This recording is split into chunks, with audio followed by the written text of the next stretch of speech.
जादुई घी के लड्डू। एक बार एक नगर में एक महात्मा जी अपना डेरा डालते हैं। लोग उनके पास अपनी समस्याएं लेकर आते और महात्मा जी लोगों की समस्याओं का हाल अपनी सूझबूझ से देते।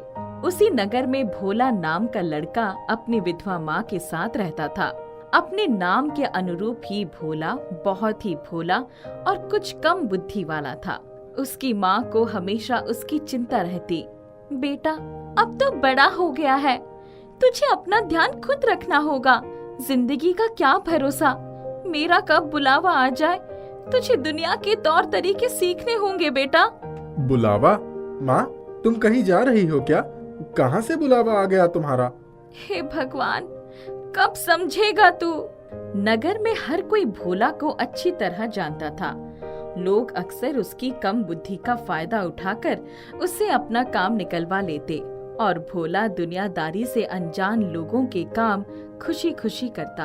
भोला की माँ को महात्मा जी के बारे में पता चलता है तो वो भोला को उनके पास लेकर जाती है। महात्मा जी, मेरा बेटा भोला अत्यधिक भोला है, या यूं कहे कि मंद बुद्धि है। महात्मन, मैं आपके चमत्कारों के विषय में बहुत कुछ सुनी हूँ। कृपया कुछ चमत्कार मेरे बेटे पर भी कर दीजिए, जिससे इसकी बुद्धि ठीक हो जाए और लोग इसका फायदा न उठाए। महात्मा जी भोला को देखकर मुस्कुराते हैं और उसे एक लड्डू देते हैं जो कि शुद्ध देसी घी का बना होता है और उसमें से देसी घी की बहुत ही अच्छी महक आ रही थी। भोला बेटा, ये लड्डू रख लो, इसे हमेशा अपने पास रखना। ये तुम्हारे साथ कुछ बुरा नहीं होने देगा। हमेशा अपने साथ कैसे रख सकूंगा महात्मा जी? ये तो कुछ समय बाद खराब हो जाएगा।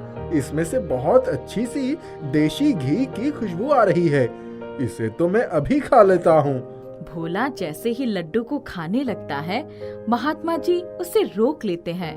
मूर्ख, तुझे समझ नहीं आता? इसे खाना नहीं है, केवल अपने पास रखना है। भोला की माँ उससे लड्डू ले लेती है और उसे वहाँ से ले जाती है। घर पर माँ, मुझे वो लड्डू दो ना, कितना स्वादिष्ट लग रहा है, मुझे वो खाना है।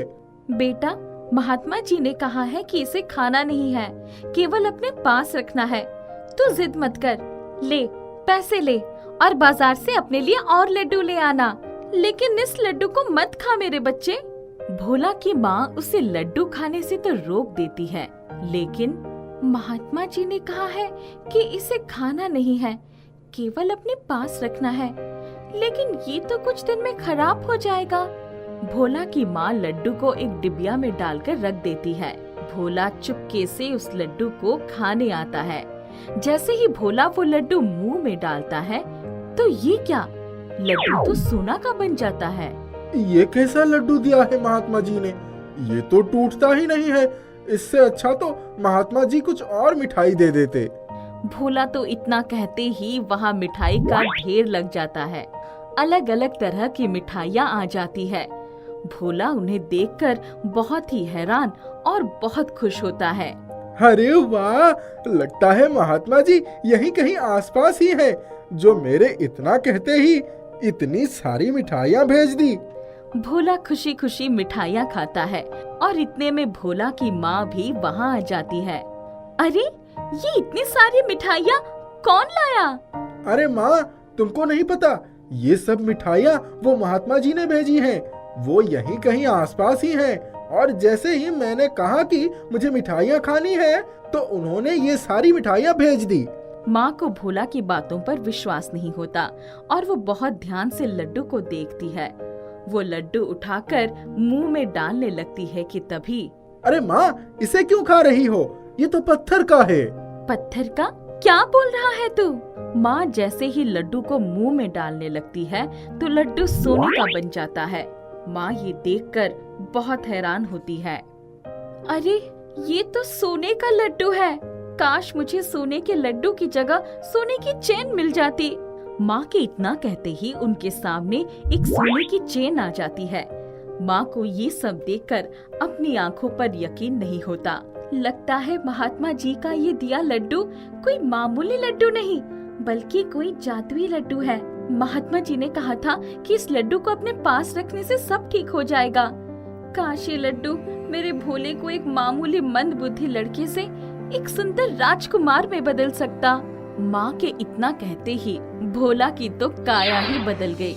मामूली सा मंद बुद्धि दिखने वाला भोला एक सुंदर, बलिष्ठ और समझदार राजकुमार की तरह दिखने लगा। उसके कपड़े भी राजकुमार जैसे सुंदर बन गए। माँ और भोला को अपनी आंखों पर विश्वास ही नहीं हो रहा था। उन्हें ये सब एक सपने जैसा लग रहा था। भोला, मेरे बच्चे, तू तो एकदम राजकुमार लग रहा है।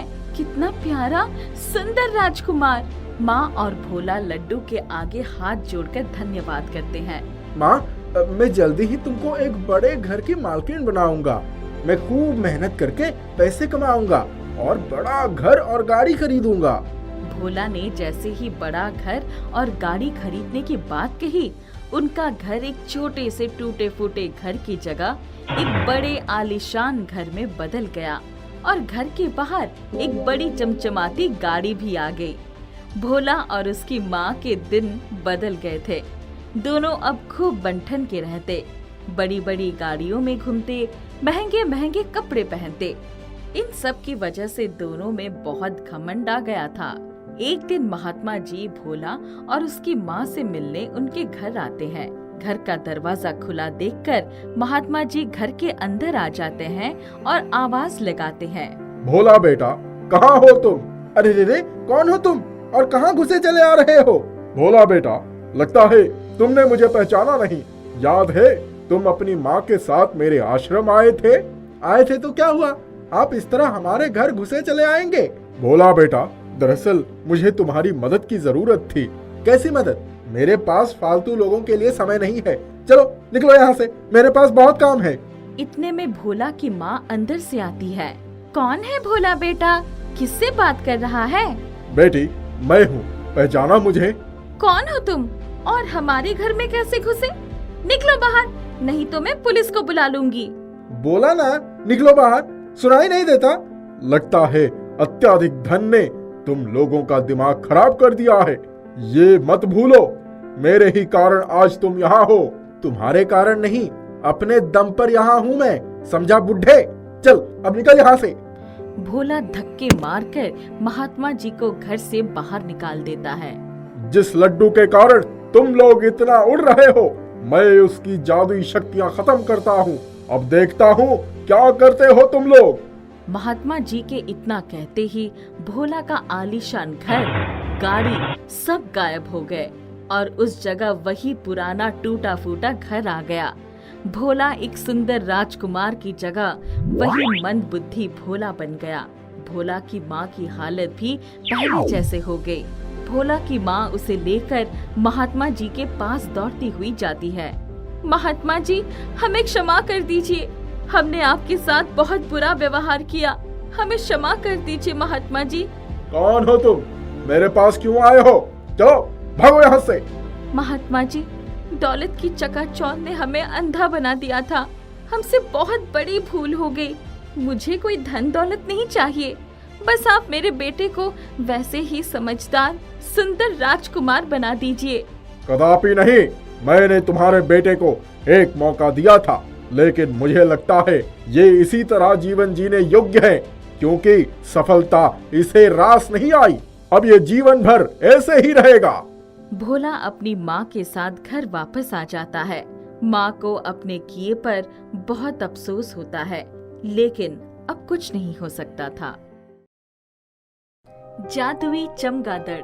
बाबू सोमनाथ रिटायरमेंट के 10 वर्ष बाद भी अपने सिंचाई विभाग के ऑफिस के चक्कर काट रहे थे। उनकी एक छोटी सी भूल के कारण उनकी पेंशन रुक गई थी। एक दिन, देखो भाई, ऑफिस के इस टेबल से उस टेबल तक चक्कर काटते हुए अब तो मेरी शक्ति जवाब दे गई है। आखिर कोई तो उपाय होगा। तुम तो मेरे पड़ोस में रहते हो, तुमसे घर की हालत छिपी नहीं है। बाबूजी, मैं क्या करूं? मेरे यहाँ से तो आपकी फाइल सालों पहले ही निकल गई थी। मेरी कोशिश के बावजूद भी आपका काम नहीं हो पा रहा है, तो मैं क्या कर सकता हूँ? बिना पेंशन के घर का खर्चा चलना मुश्किल हो गया है। पत्नी भी बीमार रहती है, समझ में नहीं आता कि क्या करूं। मैं आज बड़े साहब से बात करता हूं। सोमनाथ बाबू अपनी फाइल हाथ में उठाए चप्पल घसीटते हुए चले गए। घर जाकर छड़ी एक कोने में टिकाई और पत्नी शोभा के नजदीक कुर्सी खींचकर बैठ गए। कुछ हुआ क्या? होना क्या है, वही ढाक के 3 पात। बात तो करके आया हूँ, देखो क्या होता है। सोमनाथ आंखें बंद करके पीछे सिर टिकाकर बैठ गए और अतीत में चले गए, जब इंजीनियरिंग करने के बाद उनका चयन सिंचाई विभाग में हुआ था। घर आते ही बाबूजी ने कहा था, बेटा सोम, हमेशा याद रखना, कभी बेईमानी मत करना और रिश्वत से दूर रहना, बहुत तरक्की करोगे। जी बाबूजी, पर कुछ लोगों से पता चला कि ये विभाग तो कोयले की कोठरी है, जहाँ से कोई बिना कालिख लगाए निकल ही नहीं सकता। अरे लोगों को कहने दो, तुम हमेशा अपने दिल की सुनना। कई बार ऐसी परिस्थितियाँ आती है कि लगता है बिना बेईमानी के गाड़ी आगे नहीं बढ़ सकती, पर धैर्य मत छोड़ना। सोमनाथ बाबू ने बाबूजी की बात पर जीवन भर अमल किया था, परंतु रिटायर होने के कुछ दिन पहले ही जब पत्नी शोभा का हार्ट का ऑपरेशन होने वाला था और ऑपरेशन में पूरे 10 लाख खर्चा होगा, जितनी जल्दी हो सके ऑपरेशन करा लीजिए, वरना कभी भी कुछ हो सकता है। सोमनाथ बाबू क्या करते, बच्चों से कोई उम्मीद करना ही बेकार था। उन्होंने अपनी ईमानदारी की कमाई से दोनों बेटों को उच्च शिक्षा दिलवाई थी, पर बच्चों को अपना देश भी नहीं भाया, वो परदेश में ही जाकर बस गए। बड़ा बेटा अमेरिका में था, छोटा लंदन में। वहीं जाकर दोनों ने शादी भी कर ली थी। शुरू में तो उनकी चिट्ठियां आती रहती थी, पत्नियों की फोटो भी भेजी थी, पर अब 10 सालों से किसी की कोई चिट्ठी नहीं आई। उन दिनों फोन की भी इतनी सुविधा न थी। कभी कभी हम लोग खुद ही क्यों ना एक बार उनके पास चले, देखें तो सही हमारे इतने लायक बेटों ने हमसे क्यों मुंह मोड़ लिया। हमारे पास इतने पैसे कहाँ है कि हम विदेश जा पाएं। जो लोग जाते हैं उनके बच्चे ही उनके जाने की व्यवस्था करते हैं। पत्नी बेटों के गम में घुलती रही और दिल का रोग लगा बैठी। आखिर सोमनाथ बाबू को अपनी पत्नी के ऑपरेशन के लिए 2 लाख रुपए की व्यवस्था करनी ही पड़ी। वही पहली और आखिरी बार उन्होंने किसी से मदद ली थी, पर उस मदद को रिश्वत का नाम दे दिया गया था। रिटायर होने पर उनके सारे पैसे रोक दिए गए थे। आज 10 साल हो गए। कोर्ट और ऑफिस के चक्कर लगाते लगाते उनके गहने तक बिक गए थे। अब जीवन का आखिरी सहारा ये घर ही बचा था। अचानक, सुनिए जी, अब हमारा खर्चा कैसे चलेगा? घर बेच देंगे, किराए के घर में रहेंगे और क्या। ऐसी औलादों के लिए ही हमने जीवन भर तपस्या की, जिन्हें हमारी रत्ती भर भी परवाह नहीं है। नहीं शोभा, गलती हमारी है। हम ही तो चाहते थे ना कि हमारे बच्चे सबसे अव्वल रहें। आज वो सबसे अव्वल हैं। लोग कहते हैं कि आपके बच्चे तो परदेश में हैं, आपको क्या कमी है, पर हमारी वास्तविक स्थिति कोई नहीं जानता। सोमनाथ बाबू और शोभा ने खाना खाया और आराम करने लगे। तभी रोशनदान से एक चमगादड़ आकर उनके कमरे में टेबल पर रखी फाइल पर बैठ गई। फाइल के पन्ने फड़फड़ाने लगे। अब कौन सा अपशकुन होने वाला है? चमगादड़ तो बड़ी ही अशुभ कही जाती है, ये भी मरी हमारे घर में ही घुस गई। सोमनाथ बाबू ने उसको किसी तरह उठाकर बाहर भगाया। लौट कर आए तो देखा उस फाइल में नोटों की गड्डी रखी थी। ये पैसे कहाँ से आए शोभा, तुमने रखे थे क्या? मेरे पास इतने पैसे होते तो मैं आपको साइकिल से जाने देती, आपका चश्मा न बना देती। घर चारों तरफ से टूट फूट रहा है, उसकी मरम्मत न करवा लेती। आप भी अच्छा मजाक कर लेते हैं। उन्होंने पैसे गिने तो पूरे 50,000 रुपए थे। शोभा, हमारी किस्मत खुल गई। ये देखो, पूरे 50,000 रुपए हैं। ये कैसे संभव है? चलो, हमारी परेशानी देखकर शायद ऊपर वाले ने हमारी मदद कर दी है। अब जाइए, जल्दी से अपना चश्मा ठीक करवा लीजिए और घर का कुछ सामान भी ले आइए। सोमनाथ बाबू बड़े प्रसन्न हुए। चश्मा बनवाने गए तो कुछ ताजे फल भी ले आए, घर का सारा सामान भी ले आए। शोभा भी उठकर बड़ी खुशी से सब काम निपटाने लगी। रात में चैन की नींद सोए। सुबह उठे तो रोशनदान से चमगादड़ फिर आ गई। देखो, ये फिर आ गई। अभी वो छड़ी उठाकर उसे भगाने ही जा रहे थे कि चमगादड़ नीचे आ गई। अरे मुझे मत भगाओ, मैं तुम्हारी किस्मत चमकाना चाहती हूँ। इतना कहकर वो रोशनदान से निकल गई। सोमनाथ बाबू आश्चर्य से वहाँ पड़ी गड्डी देखते रह गए। शोभा, ये चमगादड़ कोई सामान्य चमगादड़ नहीं है, ये जादुई चमगादड़ है। देखो, आज फिर 50,000 रुपए रखे हैं। पैसे रख लीजिए, ये बात किसी से मत कहिएगा। अब आपको ऑफिस के चक्कर काटने की कोई जरूरत नहीं है। उन लोगों की जिंदगी आराम से कटने लगी। सोमनाथ बाबू ने घर की मरम्मत भी करवानी शुरू कर दिए। चमगादड़ हफ्ते में 2-3 बार तो आ ही जाती। एक दिन, आज एक बार ऑफिस चला जाता हूँ। चमगादड़ ने कहा था तुम्हारी किस्मत चमकाने आया हूँ। क्या पता सही में किस्मत चमक गई हो। उस दिन जब वो ऑफिस पहुँचे तो मधुसूदन उनको देखते ही, अरे सोमनाथ बाबू, आपने कौन सा सोर्स लगवाया? आपका काम हो गया, आपकी फाइल तो क्लियर हो गई। अब तो आपको पूरे 10 लाख का एरियर मिलेगा। सोमनाथ बाबू ने खुशी से मधुसूदन बाबू से हाथ मिलाया। मधुसूदन, आपने मेरी बहुत बकवास सुनी है, बहुत मदद की आपने। एक दिन घर आइए। जी जी, जरूर आऊंगा। सोमनाथ बाबू घर में घुसते ही, अरे शोभा, सुनती हो? हमारा काम हो गया। अब हमें हर महीने पेंशन मिलेगी। हमारी गरीबी कट गई। उस चमगादड़ ने ठीक ही कहा था। इसलिए कहा जाता है, भगवान के घर देर है, अंधेर नहीं है। दूसरे दिन रविवार था। दरवाजे पर दस्तक हुई तो सोमनाथ बाबू ने दरवाजा खोल देखा तो मधुसूदन बाबू खड़े थे। आइए मधुसूदन बाबू, हमारे अहो भाग्य की आप हमारे घर पधारे।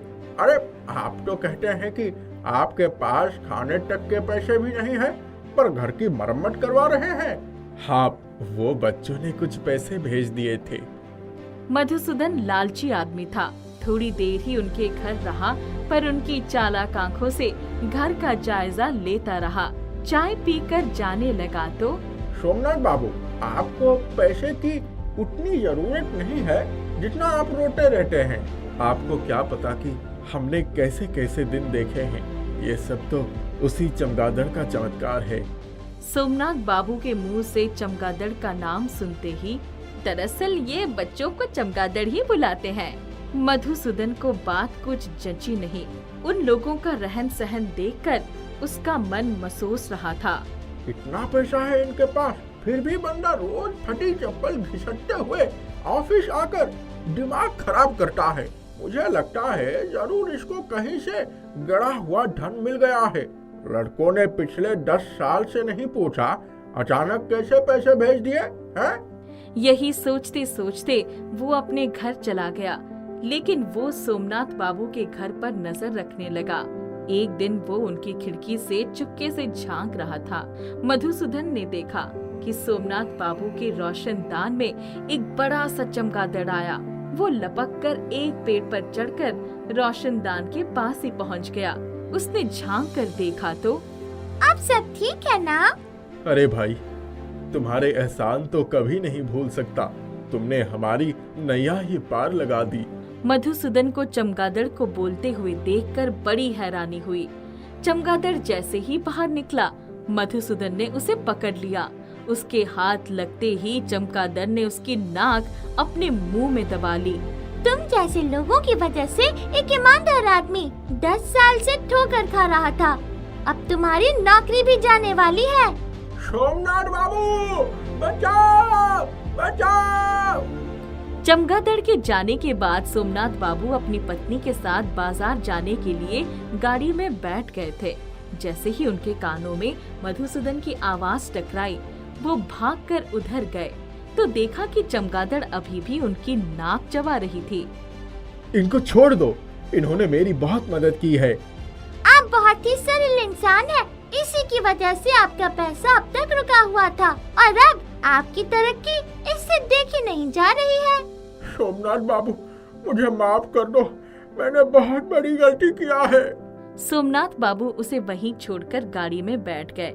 दूसरे दिन मधुसूदन की नौकरी भी चली गई। इसलिए कहा जाता है कि दूसरे के लिए गड्ढा खोदने वाला कभी कभी स्वयं उस गड्ढे में गिर जाता है। जादुई चमगादड़ ने सोमनाथ बाबू की जिंदगी संवार दी थी।